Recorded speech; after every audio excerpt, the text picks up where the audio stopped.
Assalamualaikum warahmatullahi wabarakatuh.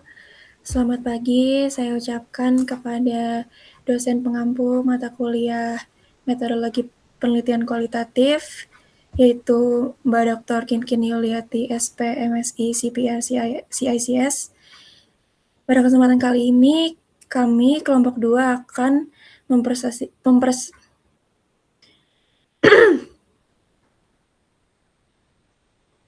Assalamualaikum warahmatullahi wabarakatuh. Selamat pagi.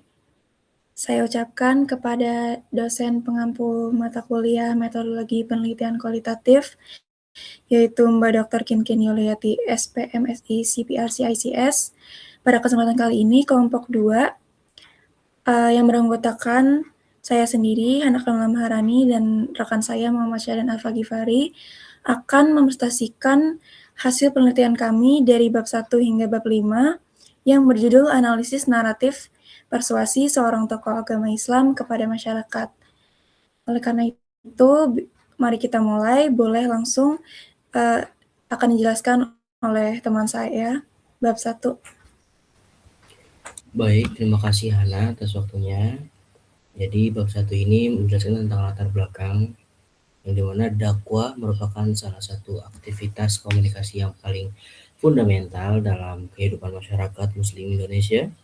Melalui dakwah, tokoh agama Islam tidak sekedar menyampaikan pesan keagamaan, melainkan juga berupaya mempengaruhi sikap, keyakinan, dan perilaku masyarakat agar sesuai dengan nilai-nilai Islam. Proses mempengaruhi inilah yang dalam kajian komunikasi dikenal sebagai persuasi. Persuasi hadir di hampir seluruh aspek kehidupan sosial manusia, mulai dari ranah politik, hukum, ekonomi, hingga hubungan antar pribadi dalam keseharian. Dalam perspektif ilmu komunikasi, persuasi dipahami sebagai bagian dari pengaruh sosial atau social influence yang berlangsung melalui pertukaran verbal antara individu, di mana seorang berupaya mempengaruhi pikiran, sikap, atau perilaku orang lain. Persuasi berbeda dari sekedar penyampaian informasi karena ia mengandung tujuan yang terarah, yakni mengubah orientasi penerima pesan. Persuasi ditempatkan pada sebuah kontinum tindakan komunikatif yang berada di antara dua kutub ekstrim, mulai dari tidak melakukan apapun hingga agresif fisik, dan persuasi menempati wilayah tengah yang paling kaya dan kompleks. Dari buku Dillard dan Marshall 2003 halaman 482. Persuasi sebagai keterampilan sosial menuntut dua kemampuan mendasar dari seorang komunikator, yaitu kemampuan udah berikut belum ya?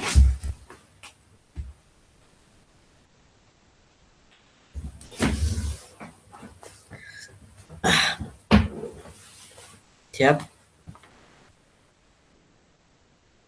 Persuasi sebagai keterampilan sosial menuntut dua kemampuan mendasar dari seorang komunikator, yaitu kemampuan menganalisis audiens dan kemampuan memproduksi pesan yang tepat sasaran. Analisis audiens adalah proses memahami siapa penerima pesan dan bagaimana mereka kemungkinan akan merespon pesan tersebut. Nah, sementara itu produksi pesan mencakup bagaimana komunikator merancang dan menyampaikan pesan secara efektif. Kedua, kemampuan ini sangat relevan dengan praktik dakwah, di mana seorang tokoh agama harus memahami kondisi dan kebutuhan masyarakat sebelum menyampaikan pesannya. Selain itu, dalam proses persuasi, komunikator tidak hanya memiliki satu tujuan. Di satu sisi, komunikator berupaya mempengaruhi audiens, namun di sisi lain juga mempertimbangkan aspek hubungan sosial, seperti menjaga kepercayaan, kedekatan, serta citra diri di hadapan audiens. Hal ini menunjukkan bahwa persuasi merupakan proses yang kompleks dan melibatkan berbagai pertimbangan sosial dan psikologis. Dari buku Dillard dan Marshall pada tahun 2003 halaman 484. Oke, namun demikian, studi tentang bagaimana tokoh agama Islam melakukan persuasi kepada masyarakat masih jarang dikaji secara mendalam. Dari sudut pandang komunikasi, Khususnya dengan menggunakan pendekatan naratif kualitatif, kebanyakan peneliti tentang dakwah selama ini lebih banyak membahas soal isi ajaran dan nilai-nilai keagamaan. Nah, sehingga sisi komunikasinya itu bagaimana tokoh agama menyampaikan pesan agar masyarakat mau berubah. Dan hal ini belum banyak diteliti secara ilmiah. Nah, berdasarkan latar belakang tersebut, peneliti tertarik untuk mengkaji secara mendalam bagaimana seorang tokoh agama Islam melakukan persuasi kepada masyarakat melalui ceramah. Penelitian ini menggunakan pendekatan kualitatif dan strategi naratif untuk memahami pengalaman tokoh agama dalam menjalankan persuasi secara baik, secara lebih holistik dan kontekstual. Oleh karena itu, peneliti ini mengangkat judul analisis naratif persuasi seorang tokoh agama Islam kepada masyarakat. Lalu di sini ada fokus penelitian yang berdasarkan latar belakang telah diuraikan. Penelitian ini berfokus pada proses persuasi yang dilakukan oleh tokoh agama kepada masyarakat melalui pendekatan naratif. Adapun fokus penelitian ini dirumuskan dalam pertanyaan sebagai berikut.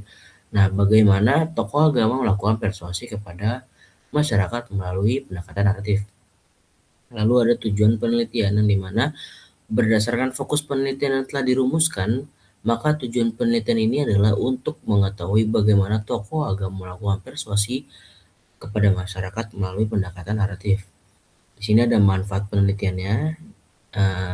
Penelitian ini diharapkan dapat memberikan manfaat baik secara akademik maupun secara praktis, sebagaimana diuraikan berikut ini. Lalu ada manfaat akademik. Penelitian ini diharapkan dapat memberikan kontribusi dalam pengembangan ilmu komunikasi, khususnya dalam kajian komunikasi persuasif, komunikasi keagamaan, serta penelitian kualitatif dengan pendekatan naratif. Selain itu, penelitian ini juga diharapkan dapat menjadi referensi bagi peneliti selanjutnya yang tertarik mengkaji persuasi dalam konteks tokoh agama dan masyarakat. Lalu ada manfaat praktis. Secara praktis, penelitian ini diharapkan dapat memberikan pemahaman kepada tokoh agama mengenai pentingnya penggunaan strategi komunikasi persuasif, khususnya melalui pendekatan naratif agar pesan disampaikan lebih efektif, mudah dipahami, dan dapat diterima oleh masyarakat. Selain itu, penelitian juga diharapkan dapat memberikan wawasan kepada masyarakat mengenai proses persuasi yang dilakukan oleh tokoh agama dalam kehidupan sosial. Lalu di sini ada bab 2 yang dimana tentang kajian teori. Konsep persuasi merupakan salah satu konsep penting dalam kajian komunikasi, khususnya dalam upaya memengaruhi sikap, keyakinan, dan perilaku individu maupun kelompok. Dalam proses komunikasi, persuasi tidak hanya berfungsi sebagai penyampaian informasi, tetapi juga sebagai upaya sadar dari komunikator untuk mengarahkan audiens menuju kesimpulan tertentu. Dengan demikian, persuasi menjadi bagian integral dalam teori komunikasi, terutama dalam kajian mengenai pengaruh sosial dan perubahan sikap di buku Littlejohn dan Voss pada tahun 2009 di halaman 598. Nah, dari perspektif teori komunikasi, persuasi berkaitan erat dengan proses perubahan sikap atau attitude change. Attitude change. Sikap dipahami sebagai kecenderungan yang dipelajari untuk merespons suatu objek secara positif atau negatif. Oleh karena itu, persuasi berperan sebagai mekanisme yang memungkinkan terjadinya perubahan sikap melalui penyampaian pesan yang dirancang secara strategis oleh komunikator. Itu juga ada di buku Littlejohn ya teman-teman, dan Voss pada tahun 2009, halamannya 599. Nah, di sini juga ada tentang pengertian apa sih itu persuasi. Nah, secara umum, persuasi dapat diartikan sebagai proses komunikasi yang bertujuan untuk mempengaruhi pemikiran, sikap, maupun tindakan seorang agar sesuai dengan keinginan komunikator. Jadi itu juga ada di buku Littlejohn pada tahun 2009 teman-teman di halaman 598. Nah, dalam kajian retorika klasik ini merupakan persuasi dari aktivitas komunikasi Aristoteles gitu. Mendefinisikan retorika sebagai kemampuan untuk menemukan berbagai cara yang tersedia untuk melakukan persuasi. yang melibatkan penggunaan logika, emosi, dan kredibilitas komunikator. Hal ini menunjukkan bahwa persuasi tidak dapat dipisahkan dari praktek komunikasi, terutama dalam situasi di mana komunikator berusaha mempengaruhi audiens secara sadar. Ini juga ada di buku Little John dan Foss, teman-teman, pada halaman 332. Selain itu, persuasi juga berkaitan dengan perubahan sikap yang melibatkan aspek kognitif dan afektif. Oleh karena itu, keberhasilan persuasi tidak hanya ditentukan oleh isi pesan, tetapi juga bagaimana pesan tersebut diproses oleh audiens. Lalu ini ada di buku Little John dan Foss juga, teman-teman, pada tahun 2009 di halaman 599. Lalu di sini ada komunikasi persuasif, merupakan bentuk komunikasi yang secara khusus dirancang untuk mempengaruhi audiens. Dalam komunikasi ini, komunikator tidak hanya menyampaikan informasi, tetapi juga berupaya membentuk, memperkuat, atau mengubah sikap dan perilaku audiens melalui pesan yang disampaikan. Proses komunikasi persuasif melibatkan beberapa unsur utama, yaitu komunikator, pesan, media, dan audiens. Keberhasilan tersebut sangat dipengaruhi oleh interaksi antara unsur-unsur tersebut, seperti kredibilitas komunikator, daya tarik pesan, secara serta karakteristik audiens. Nah, di sini juga ada di buku Little John dan Foss pada tahun 2009 di halaman 598, teman-teman. Nah, selain itu, komunikasi persuasif juga menggunakan berbagai strategi, merupakan pendekatan emosional atau patos, logis atau logos, dan kredibilitas sumber atau etos. Strategi ini digunakan untuk meningkatkan efektivitas pesan sehingga lebih mudah diterima oleh audiens. Ada juga di buku Little John dan Foss di halaman 332, teman. Di sini ada persuasi dalam konteks tokoh agama. Nah, dalam konteks komunikasi keagamaan, persuasi memiliki peran yang sangat penting. Tokoh agama berfungsi sebagai komunikator yang menyampaikan ajaran, nilai, dan norma kepada masyarakat dengan tujuan untuk mempengaruhi keyakinan serta perilaku audiens. Komunikasi keagamaan pada dasarnya bersifat persuasif karena mengarahkan individu untuk menerima dan mengamalkan ajaran agama. Dan ini ada di buku Little John dan Foss juga di halaman 848, teman-teman. Bisa dicek ya. Nah, pesan yang disampaikan oleh tokoh agama tidak hanya bersifat informatif, tetapi juga normatif dan moral. Hal ini bertujuan untuk membentuk kesadaran religius serta mendorong tokoh mendorong perubahan perilaku sesuai dengan nilai-nilai agama. Dalam penyampaiannya, tokoh agama sering menggunakan bahasa simbolik atau narasi religius untuk memperkuat pesan yang disampaikan. Ini juga ada di buku Little John dan Foss pada tahun 2009 di halaman 850 ya, teman-teman. Selain itu, efektivitas persuasi dalam konteks keagamaan juga dipengaruhi oleh kredibilitas tokoh agama sebagai komunikator.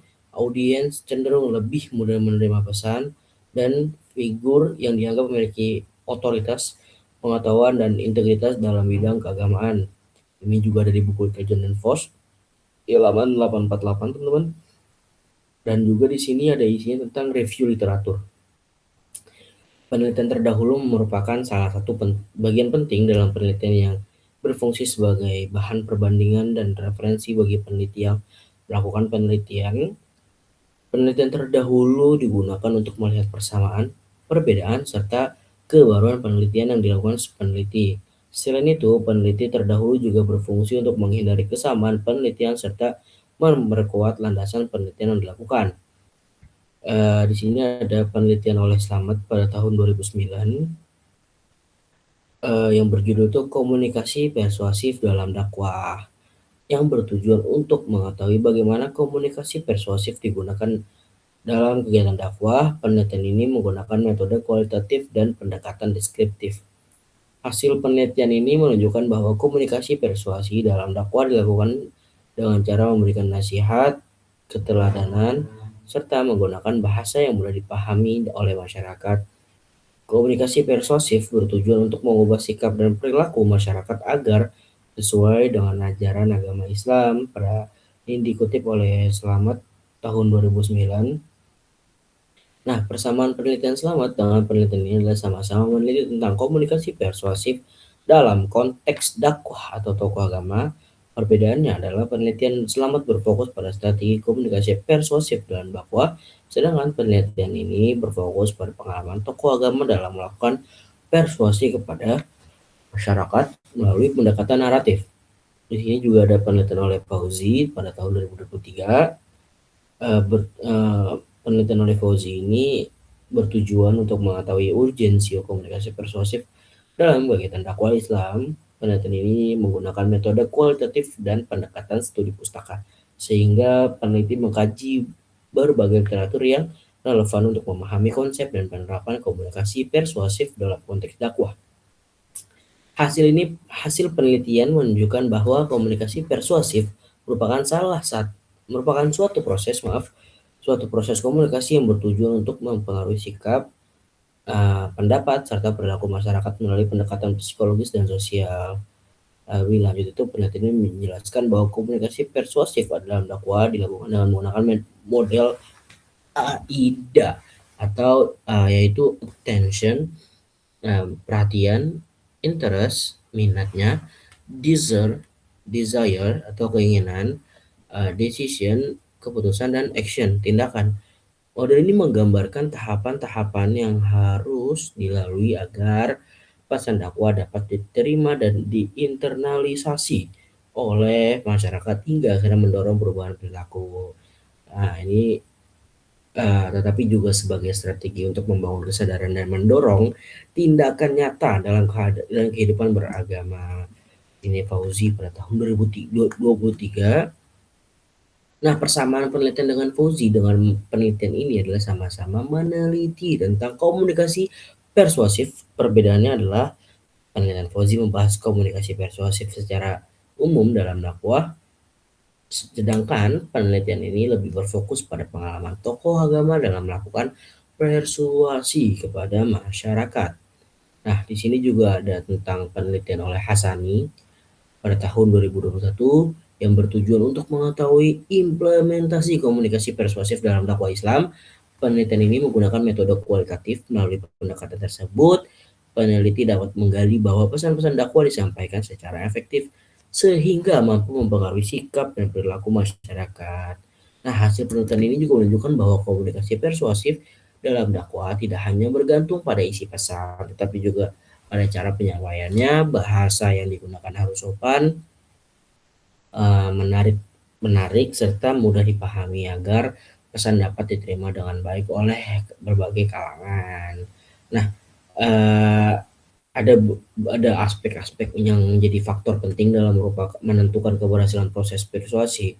Dengan demikian, keberhasilan dakwah persuasif merupakan kombinasi antara kemampuan retorika, pemilihan bahasa, serta integritas dan keteladanan komunikator. Itu pada Hasani tahun 2021.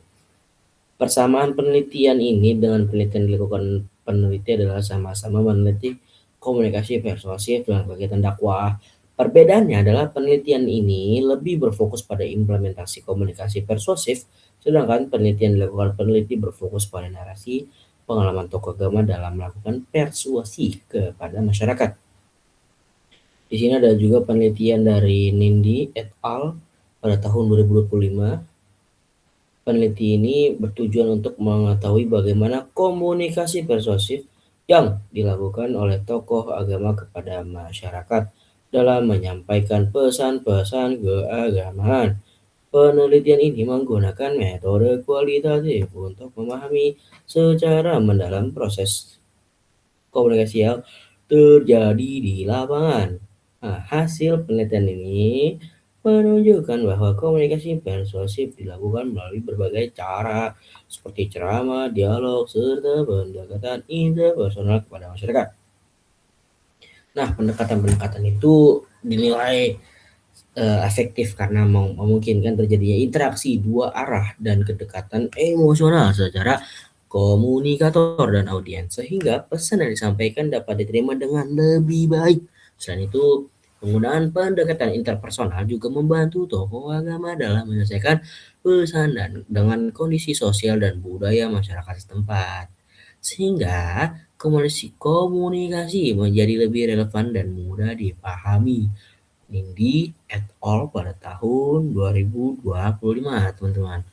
Nah, persamaan penelitian ini dengan penelitian dilakukan oleh peneliti adalah sama-sama meneliti komunikasi persuasif yang dilakukan oleh tokoh agama kepada masyarakat. Keduanya menyoroti pentingnya peran tokoh agama sebagai komunikator dalam menyampaikan pesan yang mampu mempengaruhi sikap dan perilaku masyarakat. Namun, terdapat perbedaan dalam fokus kajian. Penelitian ini lebih fokus pada strategi komunikasi persuasif yang digunakan seperti metode ceramah, dialog, dan pendekatan interpersonal. Sementara itu, penelitian yang dilakukan peneliti lebih menitik beratkan pada narasi pengalaman tokoh agama dalam melakukan persuasi kepada masyarakat, sehingga memberikan penekanan pada aspek pengalaman subjektif dan makna yang disarankan oleh tokoh agama dalam proses komunikasi tersebut. Di sini ada penelitian oleh Arifin dan Husin pada tahun 2024 bertujuan untuk mengetahui strategi komunikasi persuasif dalam kegiatan dakwah, khususnya dalam upaya menyampaikan pesan keagamaan agar dapat diterima dan diamalkan oleh masyarakat. Penelitian ini menekankan bahwa komunikasi persuasif memiliki peran penting dalam keberhasilan dakwah.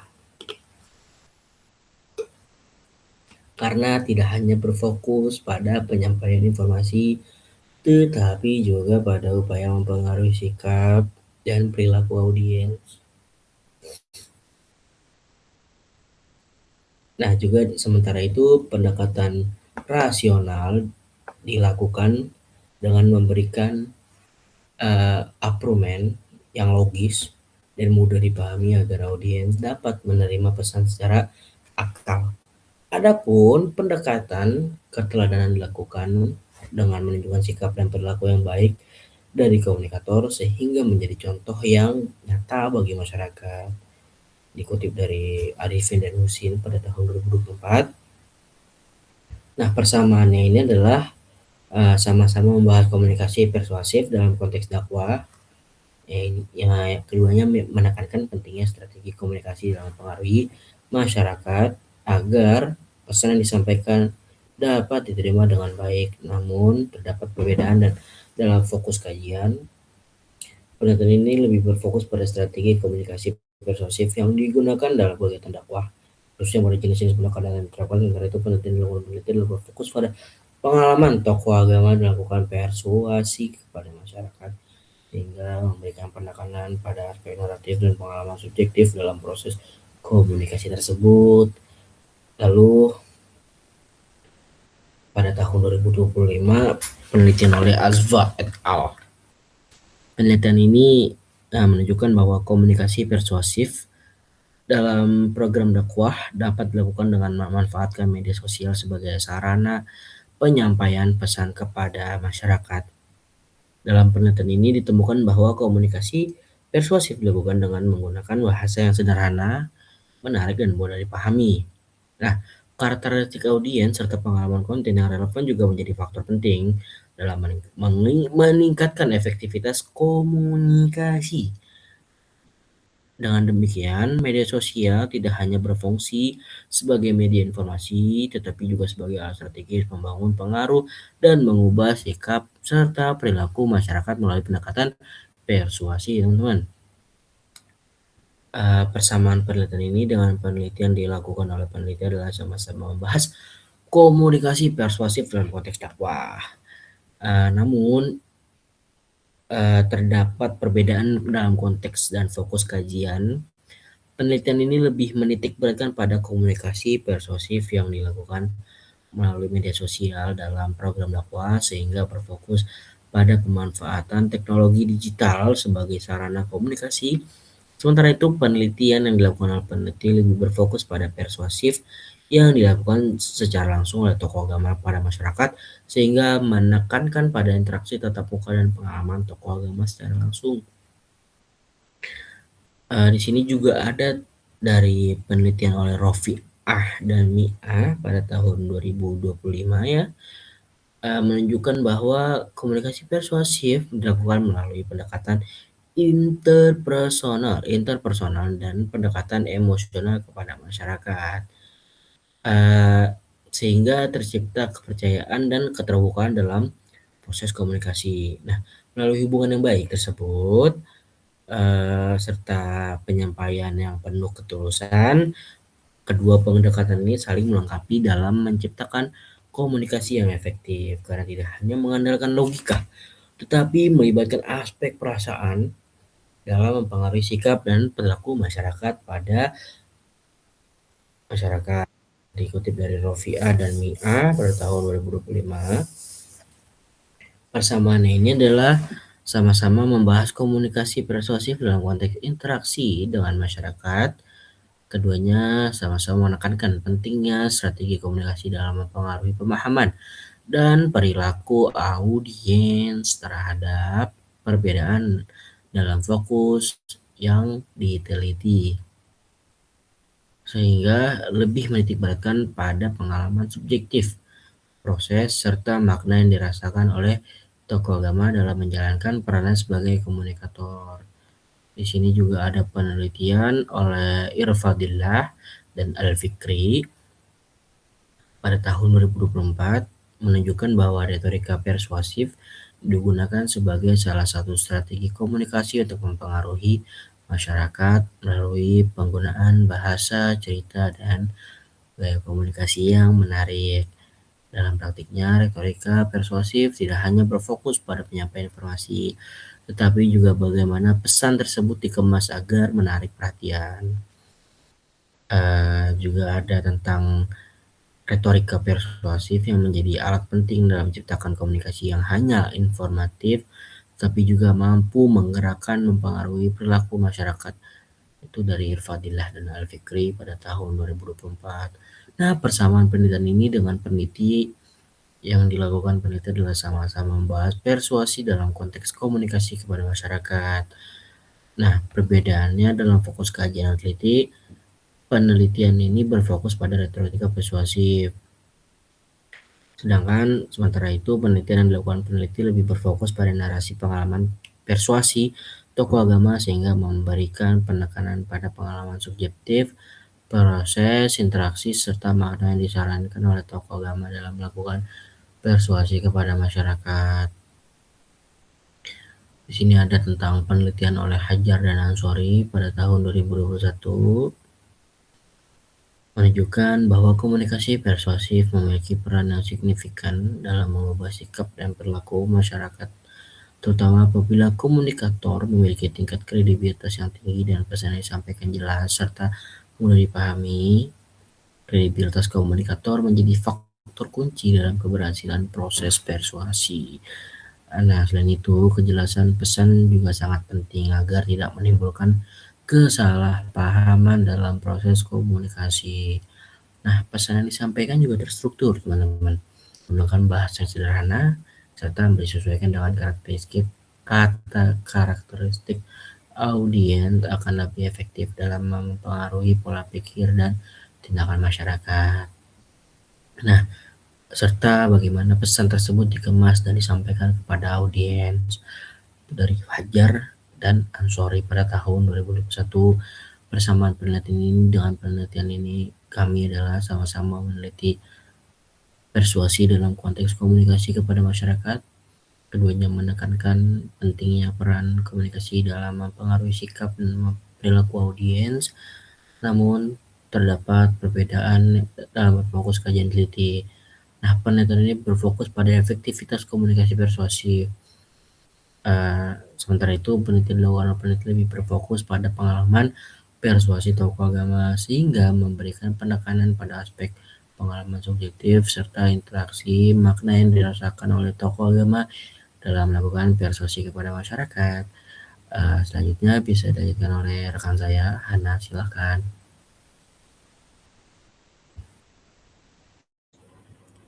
Oke, selanjutnya adalah penelitian oleh Ramli dan Tasudin pada tahun 2024. Jadi penelitian ini menunjukkan bahwa komunikasi persuasif merupakan bagian yang sangat penting dalam kegiatan dakwah yang bertujuan untuk mempengaruhi sikap dan perilaku masyarakat agar sesuai dengan nilai-nilai yang disampaikan. Boleh di slide ke bawah. Nah, proses persuasi dalam dakwah ini melibatkan berbagai aspek seperti pemilihan bahasa yang tepat, cara penyampaian yang menarik, serta kemampuan komunikator dalam memahami kondisi dan karakteristik audiens. Selanjutnya, persamaan penelitian ini dengan penelitian yang dilakukan peneliti adalah sama-sama membahas komunikasi persuasif dalam konteks penyampaian pesan kepada masyarakat. Sementara itu, penelitian yang dilakukan peneliti lebih berfokus pada narasi pengalaman tokoh agama dalam melakukan persuasi kepada masyarakat sehingga memberikan penekanan pada pengalaman subjektif, proses interaksi, serta makna yang dirasakan oleh tokoh agama dalam menjalankan perannya sebagai komunikator. Boleh di slide ke bawah? Jadi di sini ada tabel 2.1 yaitu persamaan dan perbedaan penelitian terdahulu. Kurang lebih isi tabel ini sama seperti yang sudah dijabarkan tadi. Boleh di next slide aja. Oke, jadi kesimpulannya berdasarkan tabel yang tadi udah dijabarkan itu, strategi komunikasi persuasif, efektivitas komunikasi, penggunaan media, serta peran komunikator dalam mempengaruhi masyarakat ini sangat penting, dan hal ini menunjukkan bahwa komunikasi persuasif telah banyak dikaji dari aspek konseptual maupun praktis dalam kegiatan dakwah. Oleh karena itu, penelitian ini memiliki kebaruan atau novelty dengan mengkaji narasi pengalaman tokoh agama dalam melakukan persuasi kepada masyarakat, sehingga diharapkan dapat memberikan kontribusi baru dalam pengembangan kajian komunikasi dakwah, khususnya dalam perspektif pengalaman dan makna dalam komunikasi persuasif. Selanjutnya, teori. Jadi teorinya di sini ada pertama itu definisi persuasi. Persuasi merupakan salah satu konsep penting dalam kajian komunikasi yang berkaitan dengan upaya mempengaruhi sikap, keyakinan, dan perilaku individu melalui proses komunikasi. Menurut Littlejohn dan Voss, persuasi merupakan proses komunikasi yang bertujuan untuk membuat individu mencapai kesimpulan tertentu atau mengubah sikap serta perilaku melalui penyampaian pesan. Selain itu, persuasi juga berkaitan dengan perubahan sikap atau attitude change, yaitu kecenderungan individu untuk merespons suatu objek secara positif atau negatif. Perubahan sikap ini menjadi dasar bagi perubahan perilaku yang dihasilkan dari proses komunikasi persuasif. Nah, teori ini kami kutip dari buku Littlejohn halaman 599. Nah, Littlejohn ini mengelompokkan berbagai teori persuasi dalam bagian persuasion and social influence theories, yang termasuk dalam tradisi sosiopsikologis dan membahas bagaimana pesan mempengaruhi sikap serta perilaku individu. Boleh di next ke bawah. Nah, berdasarkan uraian tersebut, dapat disimpulkan bahwa persuasi merupakan proses komunikasi yang bertujuan untuk mempengaruhi sikap, keyakinan, dan perilaku individu melalui interaksi sosial dengan menggunakan pesan yang disampaikan secara strategis. Selanjutnya ada teori persuasi sebagai keterampilan sosial atau persuasion as a social skill. Jadi dalam perspektif ini, persuasi dipahami sebagai bagian dari keterampilan sosial yang terjadi dalam interaksi interpersonal. Dalam teori ini, keberhasilan persuasi tidak hanya ditentukan oleh isi pesan, melainkan juga oleh kemampuan komunikator dalam mengelola proses komunikasi secara strategis. Hal ini juga sejalan dengan pandangan bahwa komunikasi merupakan bagian dari interaksi sosial yang melibatkan pertukaran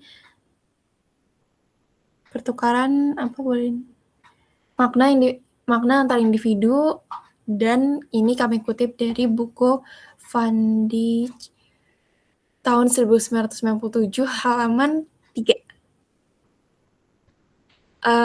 Selanjutnya Dillard dan Marshall mengemukakan bahwa terdapat 3 aspek utama dalam persuasi sebagai keterampilan sosial. Itu ada 3. Yang pertama itu ada audience analysis, ada di buku Dillard dan Marshall halaman 485 pada tahun 2003, dan message persuasion itu juga ada dan di halaman 481, dan selanjutnya ada relational implication ada di halaman 500. Berdasarkan uraian tadi dapat disimpulkan bahwa persuasi sebagai keterampilan sosial menekankan pentingnya kemampuan komunikator dalam memahami audiens, menyusun pesan secara strategis, dan menjaga hubungan interpersonal dalam proses komunikasi. Selanjutnya ada teori perubahan sikap dalam persuasi. Nah, dalam kajian komunikasi, persuasi juga berkaitan erat dengan perubahan sikap atau attitude change. Little John dan Voss menjelaskan bahwa sikap merupakan kecenderungan individu untuk merespon suatu objek secara positif atau negatif, yang kemudian akan dapat mempengaruhi perilaku individu. Hal ini juga dikemukakan oleh Little John dan Voss pada tahun 2009 halaman 599. Jadi ketiga komponen tadi, yaitu komponen kognitif, afektif, dan konatif, itu saling berkaitan dan membentuk respon individu terhadap pesan persuasif. Oleh karena itu, keberhasilan persuasi tidak hanya bergantung pada isi pesan, tetapi juga pada bagaimana individu memproses informasi yang diterimanya dalam konteks sosial. Selanjutnya ada variabel penelitian. Variabel dalam penelitian ini adalah persuasi, yaitu seperti yang tadi sudah dijelaskan. Nah, menurut Little John dan Voss, persuasi merupakan proses komunikasi yang bertujuan untuk membentuk individu mencapai kesimpulan tertentu atau mengubah sikap serta perilaku melalui penyampaian pesan. Hal ini dikutip dalam buku Little John dan Voss pada tahun 2009 halaman 598. Boleh di next ke bawah. Oke, selanjutnya ada dimensi persuasi sebagai keterampilan sosial. Berdasarkan teori persuasi yang sebagai keterampilan sosial atau persuasion as a social skill yang dikemukakan oleh Dillard dan Marshall pada tahun 2003, yang merupakan buku dari operasional konsep kami, kami menentukan 3 dimensi. Yang pertama ada audience analysis, boleh di slide ke bawah. Yang kedua ada message production, yang ketiga ada relational implication. Nah, jadi ketiga dimensi yang sudah kami tentukan ini digunakan sebagai landasan analisis untuk memahami proses persuasi yang dikemukakan oleh tokoh agama Islam kepada masyarakat, khususnya dalam konteks penyampaian pesan melalui ceramah. Selanjutnya, persuasi dalam konteks tokoh agama dan pendekatan naratif. Boleh di slide ke bawah. Komunikasi sebagai proses interaksi sosial melibatkan pertukaran makna antara komunikator dan audiens. Pesan yang disampaikan tidak secara langsung dipahami, melainkan melalui proses interpretasi yang dipengaruhi oleh latar belakang sosial dan pengalaman individu. Hal ini dikutip dalam buku Van Dijk pada tahun 1997 halaman 3. Sejalan dengan itu, Krippendorff menegaskan bahwa makna dalam komunikasi persuasi tidak melekat secara langsung dalam pesan, tetapi merupakan hasil dari proses interpretasi terhadap simbol yang digunakan. Hal ini dikutip dalam buku Krippendorff halaman 20 dan 21 pada tahun 2004. Boleh di slide ke bawah. Selanjutnya ada bab 3, yaitu metode penelitian. Jadi paradigma penelitian kami itu adalah paradigma interpretif.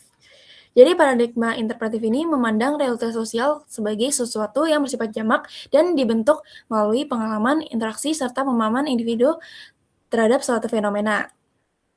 Dalam paradigma ini, peneliti berusaha memahami makna subjektif yang dimiliki oleh individu berdasarkan pengalaman yang mereka alami. Menurut Creswell, penelitian kualitatif didasarkan pada asumsi bahwa realitas hubungan secara sosial mengembangkan makna subjektif berdasarkan pengalaman mereka. Oleh karena itu, penelitian kualitatif bertujuan untuk memahami makna yang diberikan individu terhadap suatu fenomena dalam konteks kehidupan mereka. Hal ini dikutip dari buku Creswell pada tahun 2007 halaman 20 hingga 21. Boleh di slide ke bawah. Oke, selanjutnya ada pendekatan penelitian. Pendekatan penelitian yang kami gunakan adalah tentu saja pendekatan kualitatif. Jadi pendekatan kualitatif ini digunakan untuk mengeksplorasi dan memahami makna yang diberikan individu atau kelompok terhadap suatu persoalan sosial atau kemanusiaan. Hal ini dikutip dari buku Creswell yang Research Design pada tahun 2018 halaman 41. Pendekatan kualitatif dipilih dalam penelitian kami karena penelitian berfokus pada analisis naratif persuasi tokoh agama kepada masyarakat, yang menekankan pemahaman terhadap pengalaman, cerita, dan juga makna dari proses komunikasi persuasif. Untuk metode penelitian, metode yang kami gunakan adalah metode penelitian naratif. Jadi, penelitian naratif ini merupakan salah satu metode dalam penelitian kualitatif yang berfokus pada pengalaman individu yang disampaikan dalam bentuk cerita atau narasi.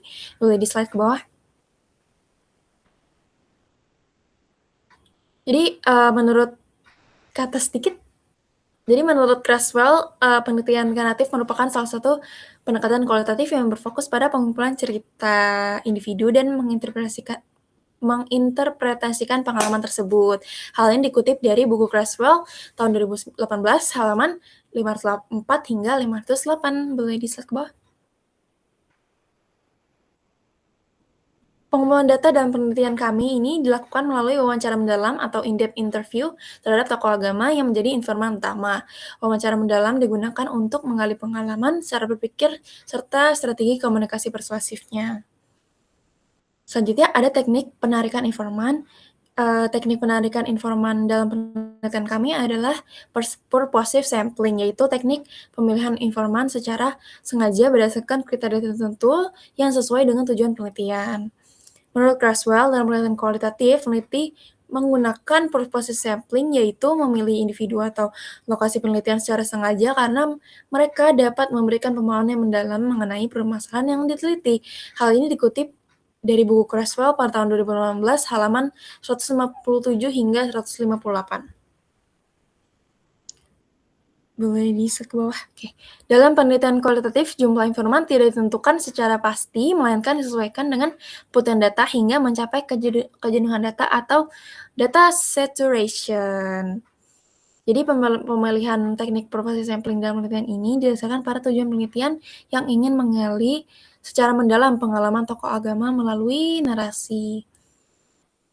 Selanjutnya ada keabsahan data. Keabsahan data dalam penelitian kami adalah untuk memastikan bahwa data yang diperoleh memiliki tingkat kredibilitas dan kepercayaan yang tinggi. Menurut Creswell, validitas dalam penelitian kualitatif dapat dilakukan melalui beberapa strategi, yaitu seperti triangulasi serta konfirmasi data kepada informan atau member checking. Hal ini dikutip dari buku Creswell 2018 pada halaman 199 hingga 201. Dalam penelitian ini, keabsahan data dilakukan melalui yang pertama ada triangulasi sumber, yang kedua ada member checking, boleh ke bawah, dan yang ketiga ada perpanjangan waktu wawancara. Jadi menggunakan tiga teknik tersebut diharapkan data yang kami peroleh dalam penelitian ini memiliki tingkat kepercayaan yang tinggi serta mampu menggambarkan fenomena komunikasi persuasif secara mendalam. Selanjutnya ada teknik coding data.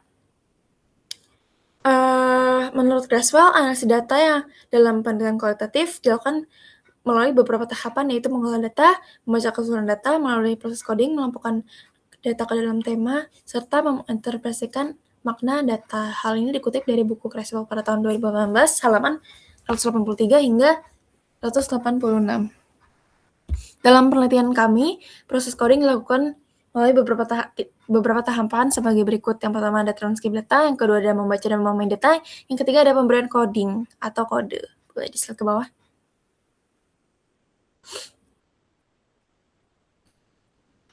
Oke, jadi dalam penelitian kami ini proses coding dilakukan berdasarkan 3 dimensi persuasi yang sudah kami tentukan, yaitu audience analysis, message prediction, relational implication.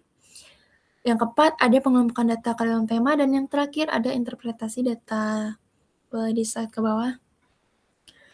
Strategi penelitian yang kami gunakan dalam penelitian ini adalah tentu saja strategi naratif.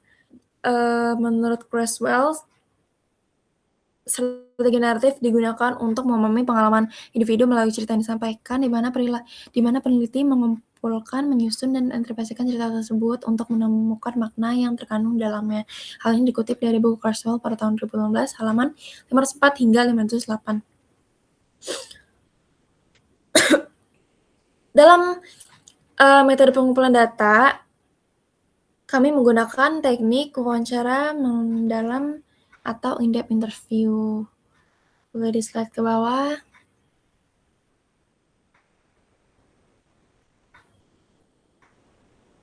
Oke, udah stop. Wawancara yang kami lakukan secara semi-struktur ini, jadi kami atau peneliti menggunakan pedoman wawancara sebagai acuan, namun tetap memberikan keleluasaan kepada informan untuk menyampaikan pengalaman dan cerita secara bebas. Hal ini bertujuan agar data yang diperoleh lebih mendalam dan kaya akan makna. Boleh di bawah. Metode analisis data. Jadi metode analisis data dalam penelitian menggunakan analisis data kualitatif yang bersifat induktif, yaitu proses analisis yang dilakukan dengan pengolahan data secara sistematis. Menurut Kurzweil, analisis data dalam penelitian kualitatif dilakukan melalui beberapa tahapan. Hal ini dikutip dari buku Kurzweil pada tahun 2018, halaman 183 dan sampai 186. Adapun tahapan analisis data dalam penelitian ini meliputi: yang pertama, pengorganisasian data; yang kedua, pembacaan data secara menyeluruh; yang ketiga, proses coding; yang keempat,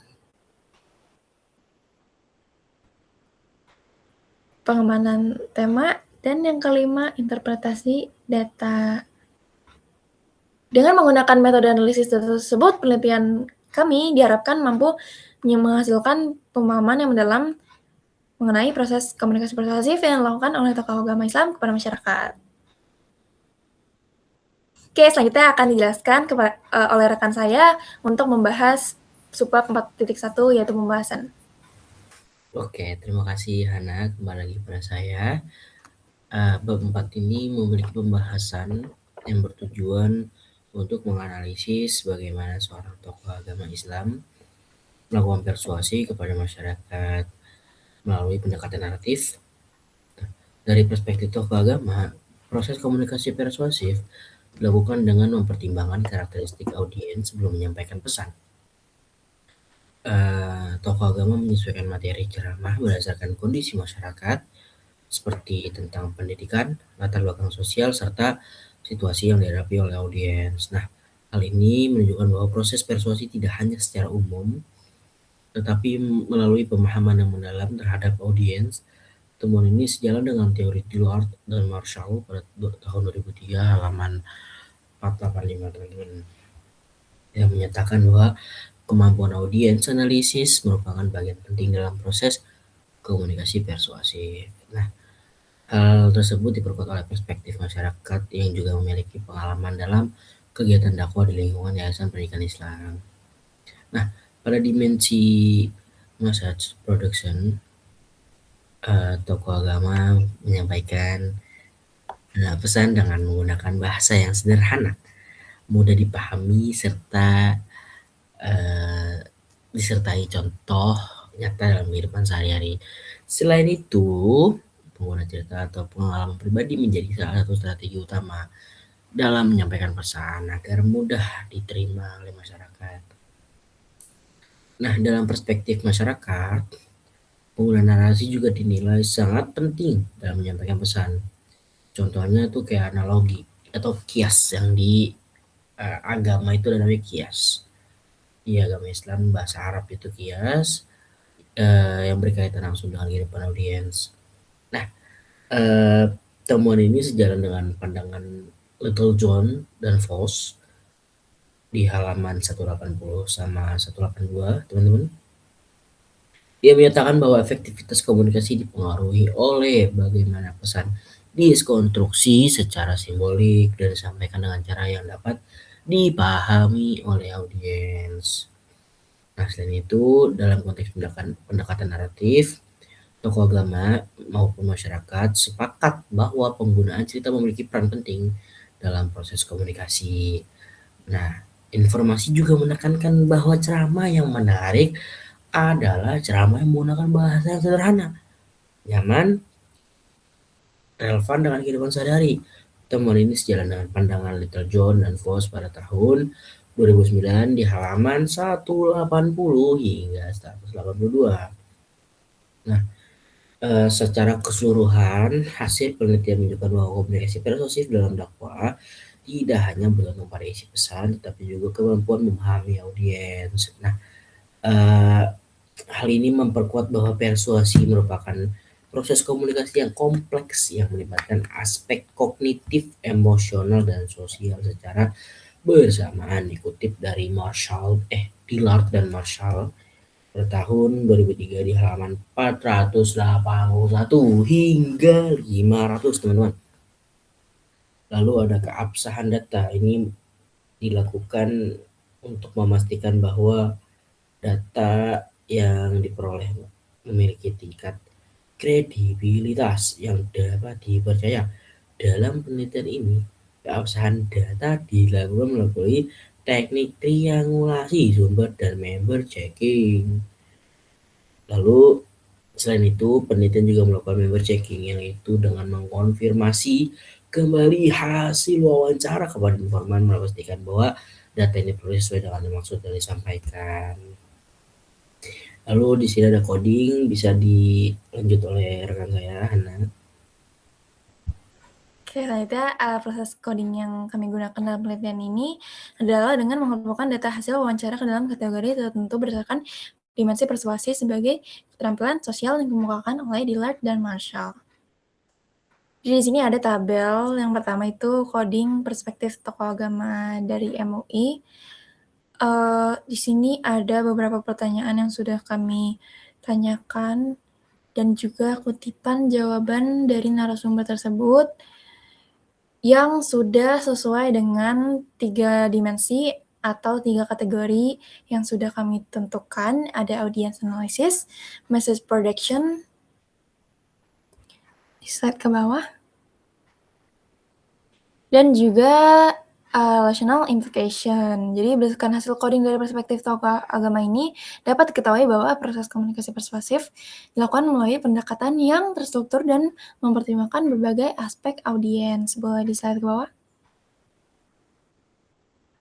Pada dimensi message production ini, tokoh agama menyusun materi ceramah dengan menggabungkan unsur dalil, contoh konkret, serta pengalaman pribadi. Slide ke bawah. Dengan demikian, berdasarkan perspektif tokoh agama, komunikasi persuasif dalam dakwah merupakan proses yang melibatkan pemahaman audiens, penyusunan pesan yang tepat, serta pembangunan hubungan sosial yang baik dengan masyarakat. Selanjutnya ada coding dengan perspektif masyarakat. Di sini juga sudah kami tanyakan beberapa pertanyaan dan juga ada beberapa kutipan jawaban dari narasumber kami dengan kategori atau dimensi yang masih sama, yaitu 3 tadi. Boleh di-slide ke bawah aja. Ke bawah lagi. Oke, jadi dengan ke atas. Stop. Oke. Jadi dengan demikian, berdasarkan perspektif masyarakat, komunikasi persuasif dalam dakwah tidak hanya bergantung pada isi pesan, melainkan juga pada kemampuan komunikator dalam memahami audiens, menyusun pesan relevan, serta membangun hubungan yang baik. Boleh lihat ke bawah. Analisis coding. Jadi berdasarkan hasil proses coding yang telah kami lakukan terhadap data wawancara dari kedua informan, dapat diketahui bahwa terdapat pola yang konsisten dalam proses komunikasi persuasif yang dilakukan dalam kegiatan dakwah. Boleh di slide ke bawah. Bawah. Oke, stop. Tadi ke atas. Nah, oke.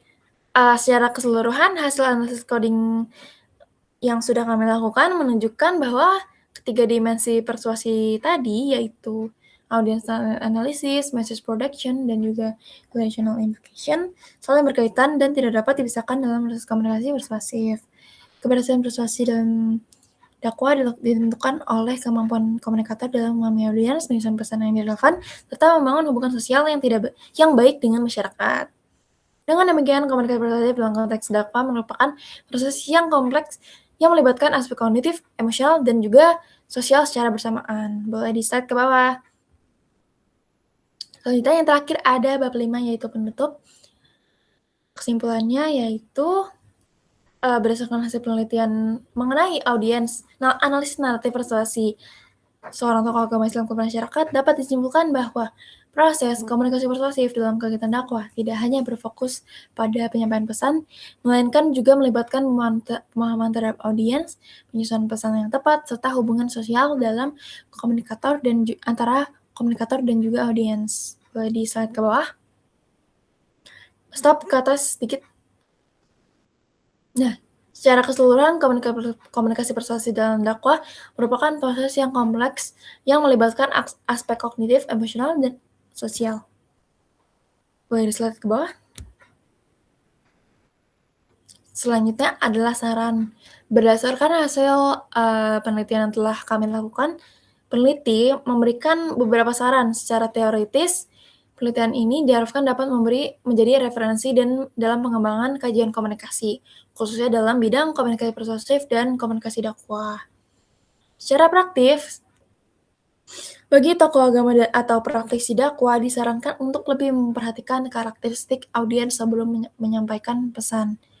Secara metodologis, penelitian ini memiliki keterbatasan dalam jumlah informan yang relatif sedikit. Oleh karena itu, penelitian selanjutnya disarankan untuk melibatkan lebih banyak informan serta menggunakan teknik pengumpulan data yang lebih beragam agar data yang diperoleh lebih komprehensif.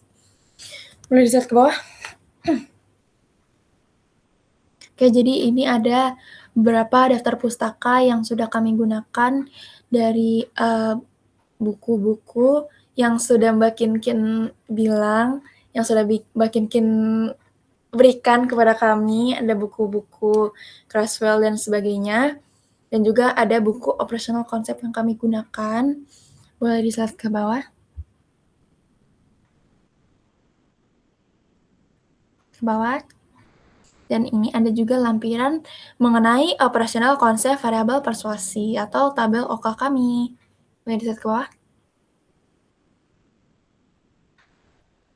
Oke, mungkin sekian itu saja yang dapat kelompok 2 atau kami sampaikan mengenai penelitian kami dari bab 1 hingga bab 5. Terima kasih atas perhatiannya Mbak Kinkin. Selamat siang. Wassalamualaikum warahmatullahi wabarakatuh.